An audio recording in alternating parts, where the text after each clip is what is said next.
Assalamualaikum warahmatullahi wabarakatuh. Selamat malam, berjumpa lagi dengan Ki Kampak di acara stand up komedi tunggal. Harum mewangi sip, panjang hari pusing, pusing, pusing, pusing, pusing, pusing.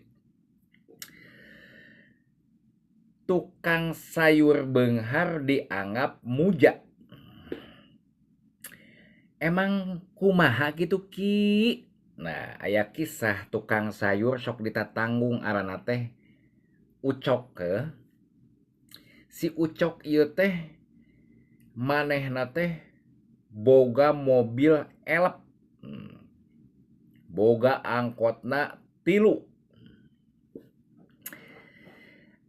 Sohor dianggap muja. Si itu sia, si Ucok muja sia. Mobil elep kabeuli angkot tilu.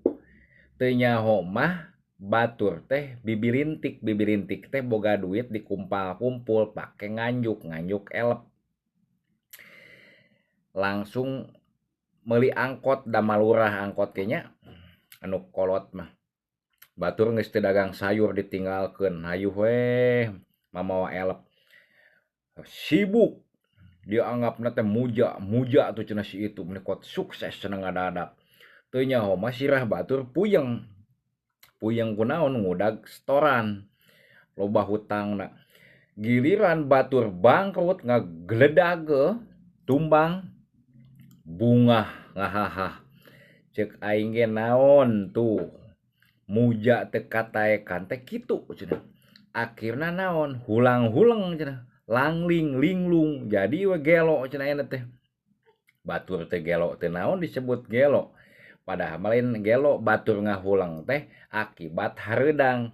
Nyiuhan hanapeun tangkal nangka kan ngahiliwir tiis dianggapna batur gelo ngahulang wae. Tah eta anu sok disebut istilahna suujon ka batur. Padahal mah lamun batur katingali sukses kabeuli itu ieu keun bae, teu kudu ribet, teu kudu puyeng. Sugan atuh urang teh bisa nyewa mun naek ondangan naon ka mana-mana teh saelep, saangkot, bener teu? Ulah sampe nepikeun ka jadi pamikiran pusing, pusing, pusing, pusing, pusing.